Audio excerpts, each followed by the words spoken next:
വീണ്ടും രക്തക്കളമായി മാറിയിരിക്കുകയാണ് സിറിയ. സുരക്ഷാ സേനയും സ്ഥാനഭ്രഷ്ടനാക്കപ്പെട്ട ബഷാർ അൽ അസദിന്റെ അനുയായികളും തമ്മിലുള്ള സംഘർഷം മൂർച്ഛിക്കുന്നു. സംഘർഷത്തിലും പ്രതികാര കൊലപാതകങ്ങളിലും ഇതിനോടകം തന്നെ 1000-ലധികം പേർക്കാണ് ജീവൻ നഷ്ടമായത്.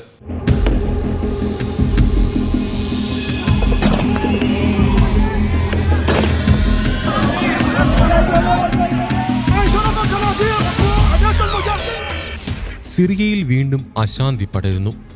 ആഭ്യന്തര കലാപം തുടരുന്ന സിറിയയിൽ ദിനം പ്രതി നൂറുകണക്കിന് ആളുകളാണ് കൊല്ലപ്പെടുന്നത്. സിറിയയിലെ ആഭ്യന്തര യുദ്ധം ആരംഭിച്ച് 14 വർഷത്തിനിടെ ഇതാദ്യമായാണ് സംഘർഷത്തിൽ ഇത്രയധികം ജീവനുകൾ നഷ്ടപ്പെടുന്നത്. ഇതിനോടകം തന്നെ 1000-ലധികം പേർക്കാണ് ജീവൻ നഷ്ടമായത്. കൊല്ലപ്പെട്ടവരിൽ 745 പേർ സിവിലിയന്മാരാണ്. ഇവരിൽ ഭൂരിഭാഗവും തൊട്ടടുത്തു നിന്നുള്ള വെടിയേറ്റാണ് കൊല്ലപ്പെട്ടത്.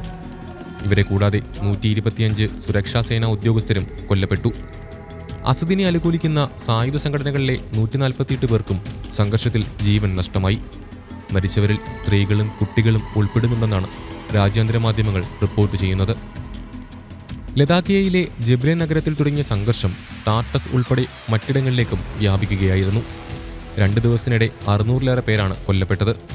സുന്നികൾക്ക് ബഹുഭൂരിപക്ഷമുള്ള സിറിയയിൽ ഷിയ വിഭാഗത്തിലെ അലവി എന്ന ചെറിയ ഉപവിഭാഗത്തിൽപ്പെടുന്നവരാണ് അസദ് കുടുംബം. ബഷാർ അൽ അസദിന്റെ പതനത്തിനു ശേഷം അലവി വിഭാഗത്തിന് നേർക്ക് വ്യാപക ആക്രമണങ്ങൾ നടന്നിരുന്നു. ഇതിന്റെ തുടർച്ചയായാണ് സംഘർഷം പൊട്ടിപ്പുറപ്പെട്ടത്. പുതിയ സർക്കാരിനെ പിന്തുണയ്ക്കുന്ന സുന്നി വിഭാഗത്തിൽപ്പെട്ടവർ അസദിനോട് ആഭിമുഖ്യം പുലർത്തിയിരുന്ന അലവികളെ പ്രതികാരദാഹത്തോടെ കൊന്നൊടുക്കുകയാണ്. പതിറ്റാണ്ടുകളായി അസദിനെ പിന്തുണച്ചിരുന്നവരാണ് അലവി വിഭാഗത്തിൽപ്പെട്ടവർ. അലവികളുടെ ഗ്രാമങ്ങളിലേക്കും നഗരങ്ങളിലേക്കും എത്തിയ എതിർപക്ഷക്കാർ പുരുഷന്മാരെ വെടിവെച്ച് കൊല്ലുകയും വീടുകൾ കൊള്ളയടിക്കുകയും ശേഷം തീവയ്ക്കുകയും ചെയ്തുവെന്നാണ് വിവരം. സംഘർഷത്തിലും പ്രതികാര കൊലപാതകങ്ങളിലും കൊല്ലപ്പെട്ടവരുടെ എണ്ണം 1000 കടന്നതായി ബ്രിട്ടൻ ആസ്ഥാനമായി പ്രവർത്തിക്കുന്ന Syrian observatory for human rights report പുറത്തുവിട്ടു. അസദ് അനുകൂലികളുടെ ശക്തികേന്ദ്രമായ ലദാക്കിയൻ ഗ്രാമങ്ങളിൽ സേന വ്യോമാക്രമണം നടത്തിയതായും യുദ്ധനിരീക്ഷണ സംഘടന അറിയിച്ചു. ലദാക്കിയ നഗരത്തിന്റെ ഭൂരിഭാഗം മേഖലകളിലും വൈദ്യുതി വിതരണവും കുടിവെള്ള വിതരണവും ഉൾപ്പെടെ തടസ്സപ്പെട്ടിട്ടുണ്ട്. സ്ഥിതിഗതികൾ നിയന്ത്രണ വിധേയമാക്കാൻ സൈന്യം ശ്രമിക്കുന്നതായി ദേശീയ വാർത്താ ഏജൻസികൾ റിപ്പോർട്ട് ചെയ്യുന്നു.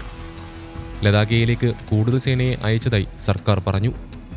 അസദിന്റെ സേനയിലെ ദി ടൈഗർ എന്ന് വിളിപ്പേരുള്ള കമാൻഡറായിരുന്ന സുഹൈൽ അൽ ഹസന്റെ അനുയായികളായ തോക്കുധാരികൾ സുരക്ഷാ സേനയുടെ ചെക്ക് പോസ്റ്റുകൾ ആക്രമിച്ചതോടെയാണ് ഏറ്റുമുട്ടലുണ്ടായത്.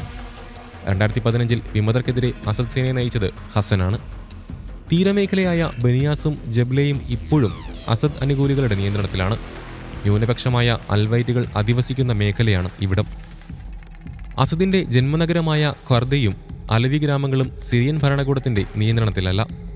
കഴിഞ്ഞ ഡിസംബറിൽ സായുധ സംഘടനയായ ഹയാത്ത് തഹ്രീർ അൽ ഷാം നടത്തിയ വിമത വിപ്ലവത്തിനു ശേഷം രാജ്യത്തുണ്ടാകുന്ന ഏറ്റവും വലിയ രക്തച്ചൊരിച്ചിലാണ് ലദാക്കിയിലേത്. ആഭ്യന്തര യുദ്ധം ആരംഭിച്ച് 13 വർഷത്തിനു ശേഷമാണ് വിമതർ അസദിന്റെ സമഗ്രാധിപത്യത്തെ അട്ടിമറിച്ചത്. HTS നയിച്ച 11 ദിവസത്തെ വിപ്ലവത്തെ തുടർന്ന് അസദ് റഷ്യയിലേക്ക് പലായനം ചെയ്തിരുന്നു. HTSന്റെ നേതാവായിരുന്ന അഹമ്മദ് അൽ ഷാരയാണ് നിലവിൽ സിറിയയുടെ ഇടക്കാല പ്രസിഡന്റ്. സൈനിക നീക്കത്തെ പിന്തുണച്ച ഇടക്കാല പ്രസിഡന്റ് അഹമ്മദ് അഷ്റ നടപടികൾ കൈവിട്ടു പോകാൻ ആരെയും അനുവദിക്കരുതെന്ന് ആവശ്യപ്പെട്ടു. രാജ്യത്തു നിന്നും അസദ് അനുകൂലികളെ ഉന്മൂലനം ചെയ്യുമെന്ന് ഷാരയുടെ കീഴിലുള്ള സേന പ്രഖ്യാപിച്ചിരുന്നു. തീരദേശത്തു നിന്നും അലവികളും ക്രൈസ്തവരും പലായനം ചെയ്യുന്നതായി പ്രദേശവാസികൾ മാധ്യമങ്ങളോട് പറഞ്ഞു. കൂട്ടക്കൊല നടക്കുന്ന ലദാക്കിയ നഗരത്തിൽ നിരോധനാജ്ഞ ഏർപ്പെടുത്തിയിട്ടുണ്ട്. റോഡരികിൽ വെടിയേറ്റ ആളുകളുടെ മൃതദേഹങ്ങൾ നിരത്തിക്കിടത്തിയിരിക്കുന്നതിന്റെ ദൃശ്യങ്ങൾ പുറത്തുവന്നു. ഇത് കൊല്ലപ്പെട്ട അലവി വിഭാഗത്തിൽപ്പെട്ടവരുടെ ആണെന്നാണ് മനുഷ്യാവകാശ സംഘടനകൾ പറയുന്നത്. HTS അസദിനെ പുറത്താക്കിയതിനു ശേഷം നടക്കുന്ന ഏറ്റുമുട്ടലുകളിൽ ഏറ്റവും രൂക്ഷമായതാണ് ഇപ്പോഴത്തേത്. അലവി വിഭാഗത്തെ ആക്രമിക്കില്ലെന്ന് HTS കേന്ദ്രങ്ങൾ പറയുമ്പോഴും പലയിടത്തും അക്രമങ്ങൾ നടക്കുന്നുണ്ടായിരുന്നു. സിറിയയിലെ സംഘർഷം ഐക്യം പുനഃസ്ഥാപിക്കാനുള്ള നടപടികൾക്ക് തിരിച്ചടിയാണെന്ന് തുർക്കി അഭിപ്രായപ്പെട്ടു.